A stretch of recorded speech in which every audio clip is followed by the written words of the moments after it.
Vamos abrir a palavra do Senhor no livro de 1 Tessalonicenses, capítulo 5, versículo 23. Visitantes, levem o nosso abraço, que Deus te abençoe muito, viu, meu querido? Com esse nome artístico você tem que, detonar. E todos mais que estão aqui hoje pela primeira vez, sejam muito abençoados, irmãos da igreja também. Hoje Deus vai falar com você. O tema desta palavra é uma restauração integral.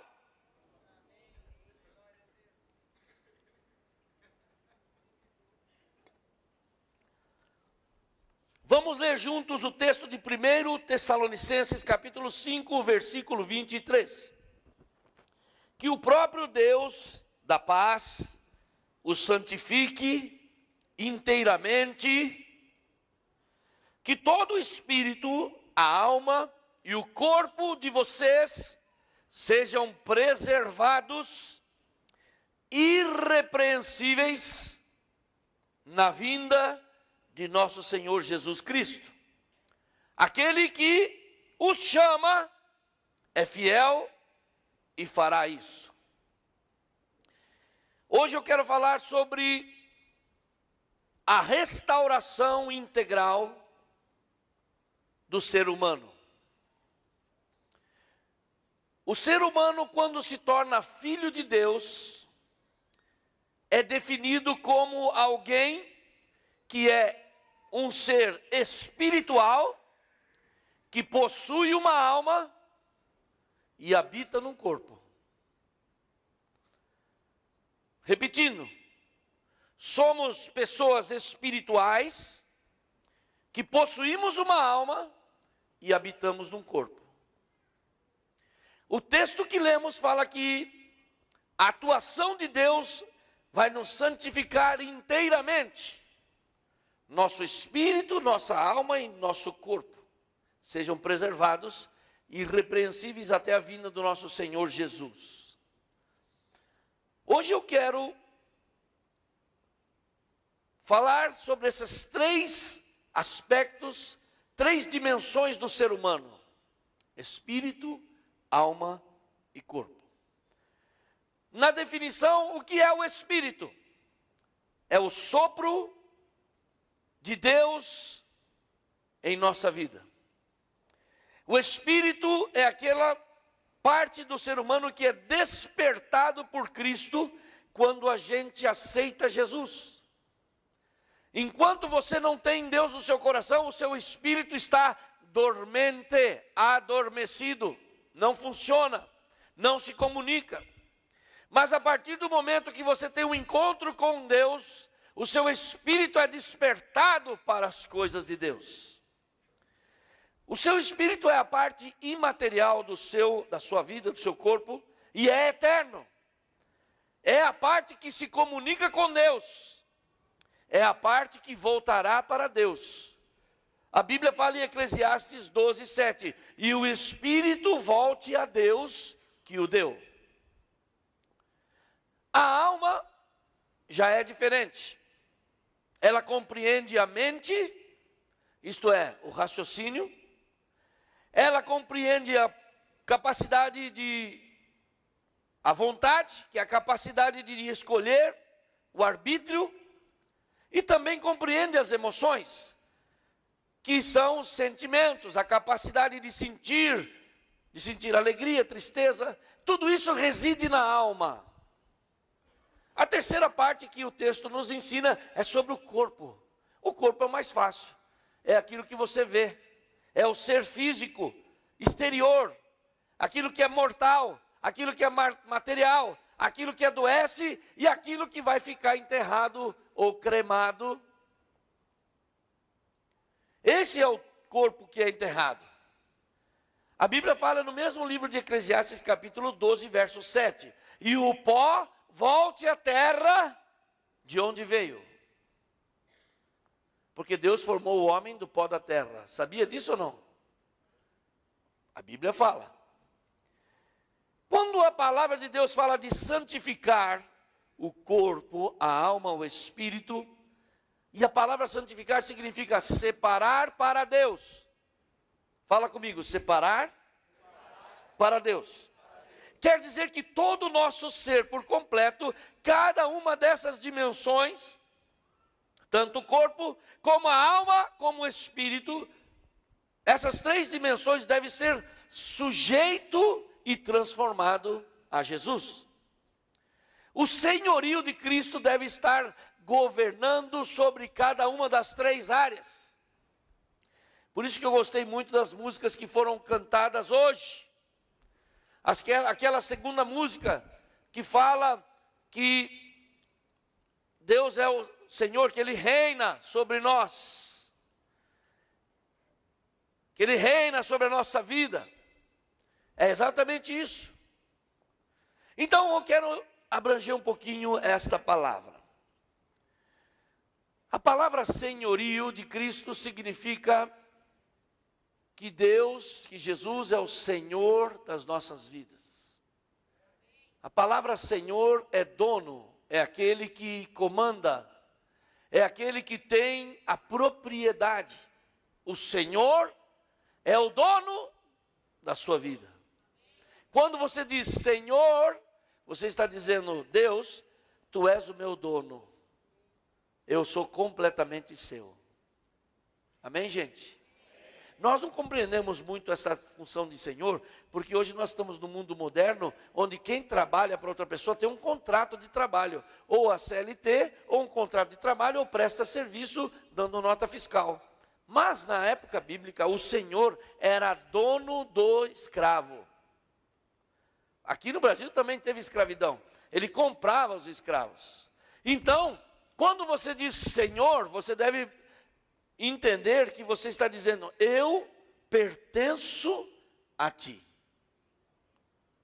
Agora, se Ele é o Senhor das nossas vidas, e entregamos totalmente nossas vidas a Ele, como que é que tem algumas áreas que não estão debaixo do governo de Deus?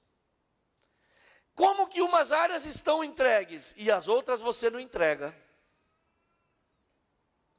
Você deixa de fora, porque você não confia.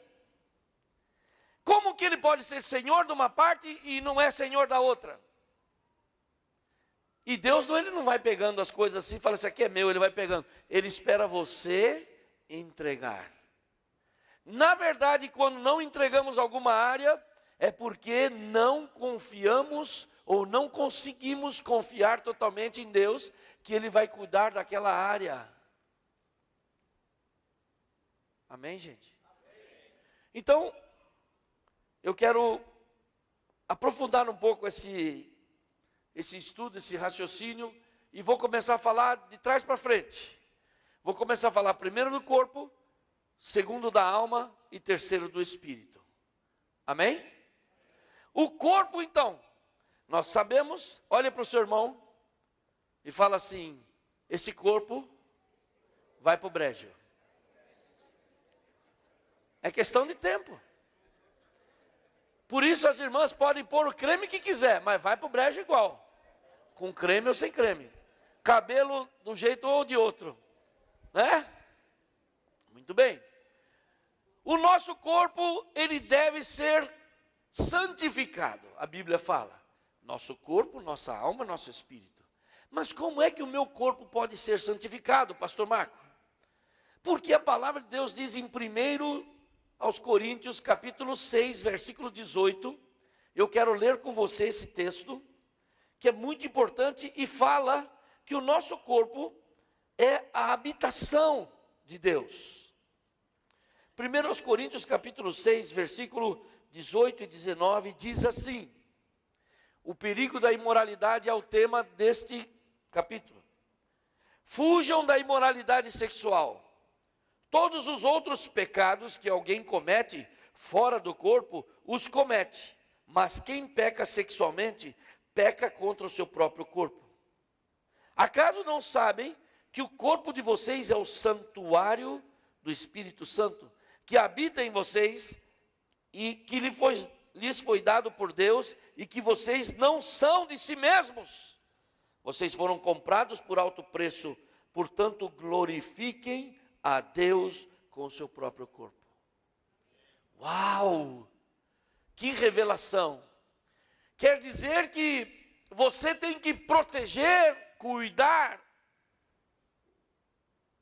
tomar banho. Diga glória a Deus. Tem gente que não gosta de tomar banho. Ontem foi bom, ontem foi sábado, é dia de tomar banho. Mas tem gente que não compreende que o seu corpo não tem que estar bombado. Porque o Espírito Santo não precisa de você bombado. Se você tem que estar saudável. Se ficar bonitinho, tudo bem. Por isso, irmãzinhas, parem de tirar fotinhos e pôr no Facebookinho. Coisa besta essas irmãs ficando tirando foto. O seu corpo é de Deus, não é para ficar mostrando não, cabeça. Santuário do Espírito Santo. Agora, se você sabe que alguém importante vai vir na sua casa, como você deixa a sua casa? Ei, Michele, como você deixa? Fiquei sabendo que você anda ajudando a esposa. É verdade ou é mito? Deixa para lá, diz ela.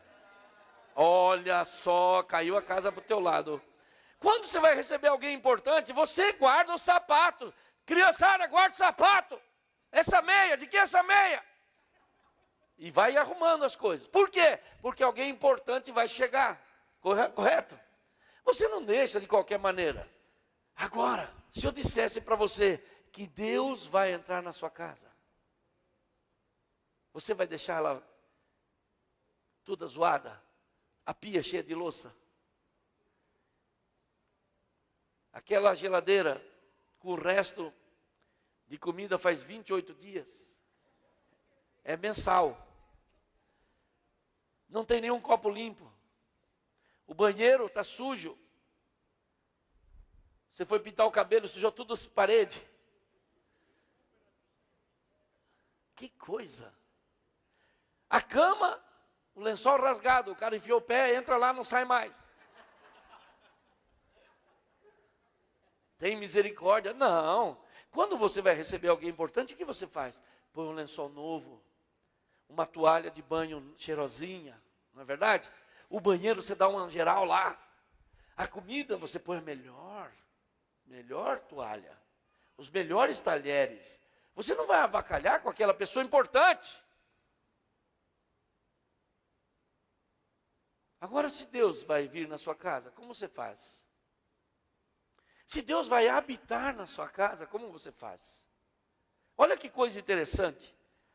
Por isso nós devemos cuidar do nosso templo, que é o nosso corpo, com carinho, deixando-o saudável e puro. Quer fazer ginástica? Faça. Esteja asseado. Você vai abraçar alguém, vai cumprimentar alguém? Põe um perfume em nome de Jesus. Quantos gostam de abraçar a pessoa que está perfumada? Quantos gostam de sair correndo quando a pessoa está fedendo? Jesus, tem misericórdia. Aquilo é o inferno. Né, gente? Então, uma casa deve estar limpa e adornada para receber a pessoa. Por isso, a palavra alerta com toda impureza sexual.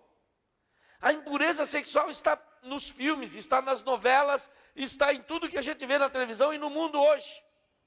Cuidado, para que a sua casa não esteja impura para o Espírito de Deus agir, porque ele não tem liberdade. Aquele que cometer imoralidade peca contra o seu corpo. Agora eu quero ler com você mais um texto, Romanos capítulo 12, versículo 1, e esse texto nós vamos ampliar o entendimento dele. Esse texto fala de uma coisa que nós devemos fazer. Volta a um texto aí, volta ao livro aí, no livro de Romanos, versículo 1 do capítulo 12. Portanto, irmãos, rogo-vos, pelas misericórdias de Deus, que se ofereçam em sacrifício vivo, santo e agradável a Deus. Esse é o culto racional de vocês. No Velho Testamento, como que eles cultuavam a Deus? Traziam um animal morto. imolavam o animal, entregavam para Deus, queimavam o que tinham que queimar, jogavam fora as coisas que tinham que jogar fora. Aquele era um sacrifício morto. A Bíblia está dizendo que nós devemos apresentar o nosso corpo por sacrifício vivo, santo e agradável a Deus, que é o nosso culto com entendimento, o nosso culto racional. Em outras palavras, o nosso corpo deve ser um sacrifício vivo, diferente do Velho Testamento, que era sacrifício de animais. Nós devemos apresentar o nosso corpo santificado para adorar a Deus. Quando você canta, tem que ser uma voz santa. Quando você levanta as mãos, tem que ser santo. Quando você dança para Deus, quando você pula para Deus, com o seu corpo dançando, ou você reagindo ao louvor, adoração, tem que ser santo. Tudo que se volta para reconhecer que Deus é o Senhor. Amém, gente? O nosso corpo, então, importa. Não é de qualquer maneira. Segunda coisa, eu gostaria que parasse o pessoal de andar. A alma. O que é a alma? Como eu disse a vocês, a alma é aquela parte que até fica difícil de explicar onde fica a alma. Ela está totalmente ligada entre o espírito e o corpo. A alma precisa de partes do corpo, como o raciocínio, precisa dos nossos neurônios, a capacidade de pensar, mas sentimento já fica difícil. Onde estão os sentimentos? Quando a gente fala o coração, será que é o coração aquela bomba que manda o sangue? Ou é o coração o centro das emoções? A Bíblia fala que a alma deve ser considerada irrepreensível. E agora você vai ter uma revelação tremenda, se prepare. A parte do nosso ser que engloba a capacidade de pensar, o raciocínio, os sentimentos, as escolhas e as emoções é a alma, que responde a Deus de maneira inteligente, escolhendo aceitar Jesus. Quando você escolheu aceitar Jesus, aceitou Jesus no seu coração, ou vai aceitar Jesus no seu coração, envolve decisão, envolve escolha. É a alma que faz isso. Quando você entende que Ele é o Salvador, você está usando o seu raciocínio.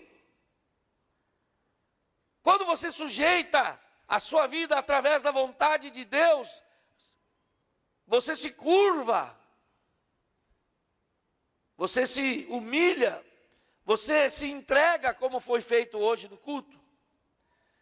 Você declara o senhorio de Cristo, você está entendendo que você deve abrir mão da sua vontade para fazer a vontade de Deus. Amém, gente? Estão compreendendo? Agora, como sede das emoções e do raciocínio e do entendimento, é o lugar que mais o diabo ataca. Por quê? Porque quanto mais ele atacar você e prender você e amarrar você e enganar você e fazer você acreditar uma coisa que não é aquilo que Deus quer, ele te prende, ele te anula, ele te faz sentir menor do que você é. Quando faz que a gente pense que nós somos menores do que Deus fez, o diabo leva vantagem. Como ele faz isso? Semeia mentiras através de pessoas que fizeram parte da sua criação. Por exemplo, pessoas que falaram para você que você nunca seria uma pessoa bem-sucedida. Você nunca vai crescer. Você nunca vai ter sucesso. Você nunca vai largar a mão de ser pobre. Quando atacaram as suas emoções e fizeram com que você não tivesse a segurança de saber quem você é em Jesus, com o sentimento de inferioridade, isso não vem de Deus, porque Deus fez você perfeito. Mas tem tanta gente que vem para a igreja com seus sentimentos tão deteriorados, com a sua autoestima tão arrebentada, que a gente precisa o tempo todo pedir que Deus atue para sarar e curar, a fim de que você saiba que você foi feito à imagem e semelhança de Deus. E você não é uma porcaria. Mas isso não tem a ver com o corpo, tem a ver com a alma. Por isso, nós ensinamos sobre a cura interior. O que é a cura interior? É a capacidade de Deus nos abençoar, tocar a nossa alma, as nossas emoções, trazendo a cura para todas as feridas emocionais. O diabo cria situações para deformar a alma através de traumas e violências contra você na sua infância, contra pessoas que é usada pelo maligno para arrebentar você e marcar você para o resto da sua vida. Olha que estratégia. Isso é uma estratégia maligna para nos limitar ao longo da nossa existência. Porque quando você, podendo ser maior, escolhe ser menor, você está perdendo. Quando você, ao invés de ser brilhante, é uma pessoa medíocre, você está perdendo, está sendo roubado. Quando ao invés de você ser totalmente uma pessoa de fé e positiva, você é negativo e tendente à depressão, você está sendo roubado. Mas Deus tem poder para curar qualquer que tenha sido a sua experiência. Através do sangue de Jesus derramado na cruz do Calvário, você pode ser restaurado completamente. Quantos aqui já melhoraram a sua autoestima? Quantos foram curados aqui, que vieram cheios de complexo? A semana, não sei que semana que foi, que a gente gravou os irmãos, eu me lembro bem de um testemunho de um irmão que falava assim: eu não amava meus pais, não me sentia amado, não podia dar amor e nem receber, mas Deus me curou. E hoje eu pedi perdão para o meu pai. Foi o depoimento do irmão chamado Márcio. Que lindo! Porque ele estava fisicamente bem, mas emocionalmente péssimo. Como as emoções não aparecem, então as pessoas vendem uma aparência que está tudo bem, mas não está. Então a nossa alma precisa receber cura e descanso. Diga amém. Quando a gente recebe? Eu quero que você abra comigo em Filipenses capítulo 4, verso 6. Aqui está a chave. Fala glória a Deus. Porque eu vou receber hoje uma chave. Eu vou te dar uma dica hoje que vale milhões. Vai te ajudar muito e tem me ajudado muito. Quando eu deparei há uns meses atrás com esse texto e fui aprofundando nesse texto, porque às vezes a gente conhece o texto, mas não sabe exatamente o que o texto fala profundamente. Esse texto no versículo 6 fala o seguinte, Filipenses 4, 6. Não andem ansiosos por coisa alguma, mas em tudo, pela oração, súplicas e com ação de graças, apresente os seus pedidos a Deus. Verso 7. E a paz de Deus, que excede todo entendimento, guardará o coração e a mente de vocês em Cristo Jesus. Gente, você pode falar sobre todas as coisas, inclusive sobre a bola que caiu no lago.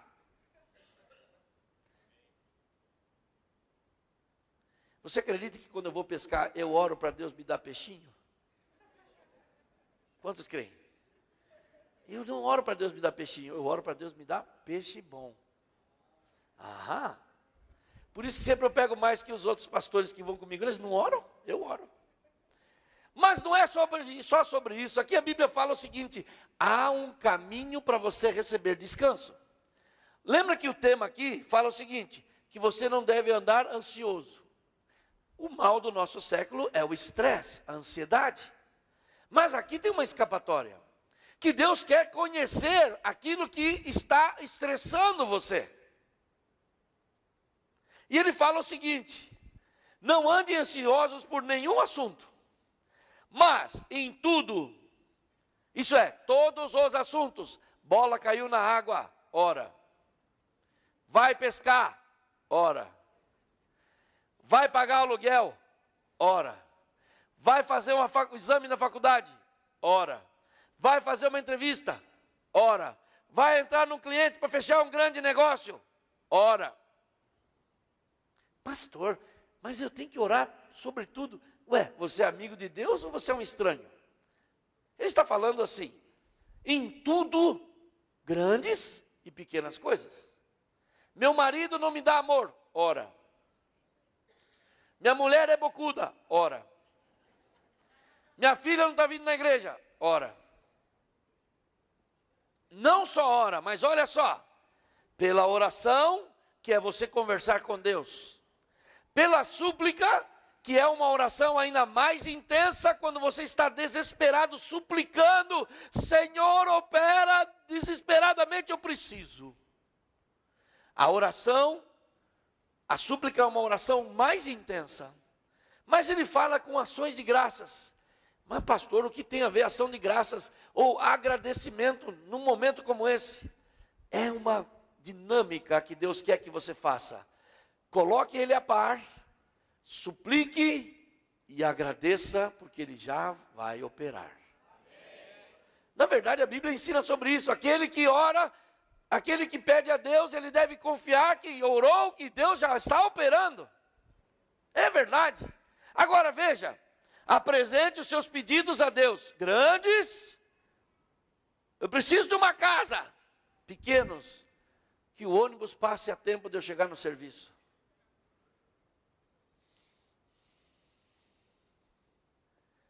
Deus quer que falemos com Ele sobre aquilo que nos traz preocupação.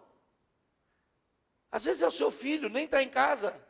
Senhor, meu filho está em casa, mas passou de meia-noite. Eu quero que o Senhor abençoe onde quer que ele esteja. Que ele volte em paz. E o que nós recebemos quando entregamos a Deus isso? O que você recebe? E a paz de Deus, não é a paz do mundo. Tem nego que fica em paz só quando está chapado, voando. Tomou todas ou cheirou todas. Quando acaba aquele efeito, ele tem que fazer de novo. Aqui a Bíblia fala a paz que vem de Deus, que excede, isto é, que ultrapassa todo o seu entendimento, toda a sua capacidade de explicar. A paz que excede, que ultrapassa toda a sua capacidade de explicar, guardará. Fala comigo, guardará. O seu coração e a sua mente. E o que é o coração e mente? A sua alma. Então, quando eu conheço e vejo que o irmão está preocupado, eu logo percebo que ele não conhece ou não aplica esse texto. Porque se ele conhecesse, ele não ficaria preocupado, porque ele confia em Deus. Ele está confiante em Deus. Ele coloca as suas coisas diante de Deus e ele sabe que melhor mão não pode estar. Concorda comigo? Quando a paz de Deus guarda a nossa alma, você não fica estressado. Quando a nossa alma é guardada pela paz, quando entregamos a Ele toda a preocupação, você consegue ficar tranquilo. Como está o carro? Está na mão de Deus. E a viagem para o exterior? Está na mão de Deus. Deus vai me dar. Está na mão dele. E o namorado, irmãs? E o namorado? O namorado vale para namorado? Pastor, nessa igreja não tem. Tem. Tem. Se não tem, Deus vai mandar. Interessante que você às vezes tem fé para Deus curar um enfermo. Eu creio, pastor. Eu creio que Deus vai curar o enfermo. Oh, glória a Deus.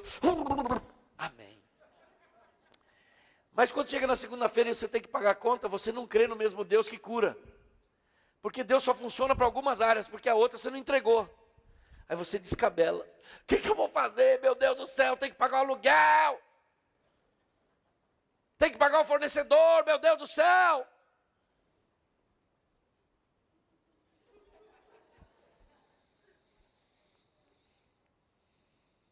Jesus ensinou em Mateus capítulo 11, versículo 28 e 29. Venham a mim todos que estão cansados e sobrecarregados, e eu lhes darei descanso.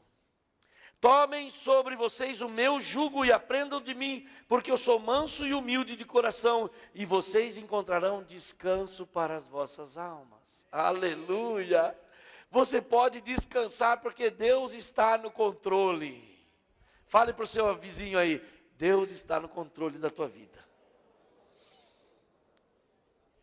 Amanhã cedo, final de mês, Deus está no controle da sua vida. Semana que vem, começo do mês de setembro, Deus está no controle da sua vida.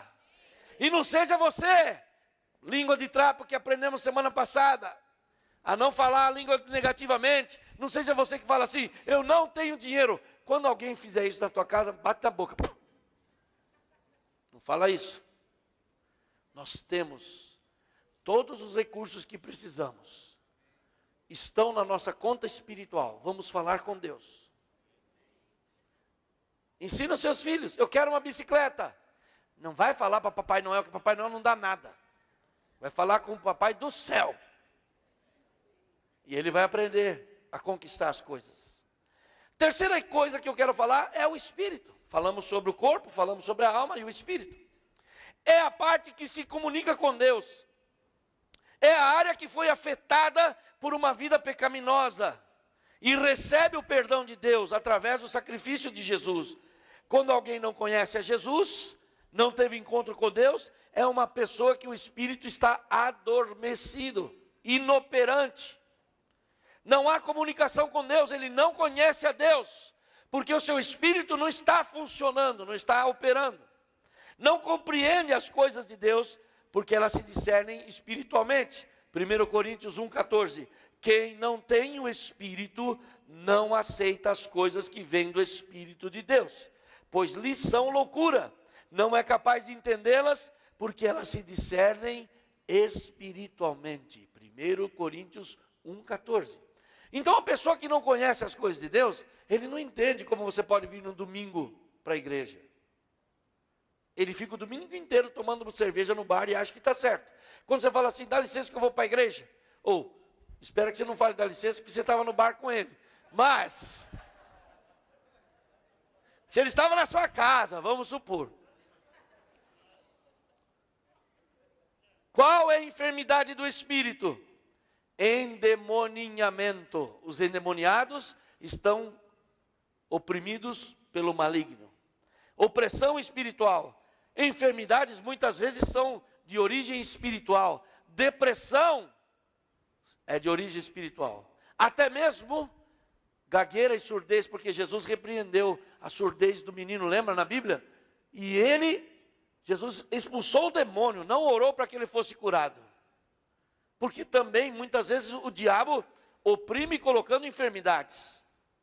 Isso está no âmbito não físico e não da alma, do espírito. O que pode quebrar o relacionamento espiritual entre o homem e Deus? Isaías 59:2. Mas as suas maldades separaram vocês de seu Deus, e os seus pecados escondem de vocês o rosto dele, por isso não os ouvirá. Então, quando você peca ou quando você vive em pecado, que é transgredir a vontade de Deus, que é desobedecer a Deus, você não consegue ter comunhão com Deus, você está afastado dele, porque o pecado que habita em você separa Deus de você. A restauração vem através de Jesus, quando ele opera em nossas vidas. Então nós recebemos o perdão de pecados. Se confessarmos os nossos pecados, ele é fiel e justo para nos perdoar os pecados e nos purificar de toda injustiça. 1 João 1,9. Nós somos aceitos como filhos de Deus, mas a todos quantos creram em Jesus, a saber, se tornaram, deu-lhes o poder de serem feitos filhos de Deus, a saber os que creem em seu nome. João 1,12. Somos cheios do poder do Espírito Santo. O Espírito Santo, que é o próprio Deus, em espírito, na terceira pessoa, foi derramado sobre toda a carne, mas recebereis poder ao descer sobre vós o Espírito Santo. Recebemos os dons do Espírito em 1 Coríntios capítulo 12, para que atuemos com ajuda, o dom do amor, o dom de variedade de línguas, interpretação de línguas, operação de milagres, o dom de discernimento de espíritos, os 9 dons que operam, residem no Espírito, mas comunicam com o nosso Espírito. Estão compreendendo, gente? A grande estratégia de Deus é viabilizar você para a obra de Deus. A grande estratégia do inimigo é arrebentar você para que você seja nulo e distante de Deus. Que Deus abra o seu entendimento nessa noite, porque eu sei que essa é uma palavra revelada para você. A intuição espiritual funciona e opera para aquele que está movendo-se no Espírito. A intuição é a capacidade de você distinguir as coisas, de você entender as coisas, de você conhecer coisas, como a palavra de conhecimento, palavra de sabedoria, que são dons. É a capacidade de atuar em sintonia com o Espírito de Deus, formando uma parceria vitoriosa e que atua em conjunto com a vontade de Deus. Gente, Deus é seu parceiro através do Espírito Santo. Que boa notícia! Por isso Ele te salva, por isso Ele te perdoa, mas você precisa querer essas coisas, porque envolve a sua alma, a sua vontade. Então, é a atuação do Espírito Santo de Deus em nossa vida que garante que o nosso corpo, a nossa alma e o nosso espírito sejam irrepreensíveis até a volta de Jesus. Ai, que lindo! Está compreendendo? Como é importante você receber a restauração integral do seu corpo, da sua alma e do seu espírito. Por isso, quando cantamos hoje, eu gostaria de chamar os irmãos aqui do Ministério de Louvor, eu gostaria de cantasse aquela última música que foi cantada, que fala sobre a entrega. A entrega envolve você querer. Pastor, eu sou crente, eu acredito em Jesus, mas quando fala do meu filho, não tem jeito, tem jeito. Ele está nas drogas, mas ele vai sair das drogas. Porque você é um enviado de Deus que trabalha com Deus através dos seus dons espirituais. Hoje eu vou orar para que qualquer parte do teu corpo que não esteja nas mãos de Deus possa estar hoje. O que você acha dessa ideia? Você acha que é uma boa ideia? Quantos estão com problemas em alguma área na sua família? Você gostaria de entregar isso na mão de Deus? Você acha que Ele vai cuidar melhor que você? Quantos estão com problemas na área financeira? Quase ninguém está aqui com problema na área financeira, só alguns. Mas se você estiver, não tem problema, Deus vai operar. Quantos está com problema na área de perdão, na área da alma, se sente deprimido, para baixo, derrubado, macambúzio, sorumbático? Quantos?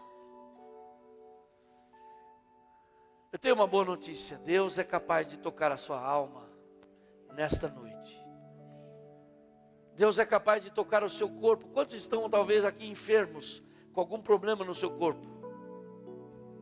Eu tenho uma boa notícia, o poder de Deus atua também sobre o seu corpo.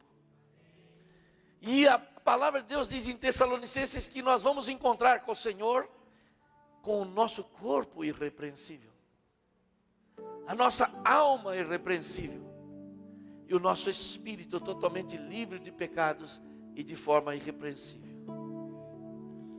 Eu quero hoje fazer uma oração e eu quero que você primeiro, antes que eu ore por você, você entregue nas mãos de Deus tudo aquilo que te preocupa.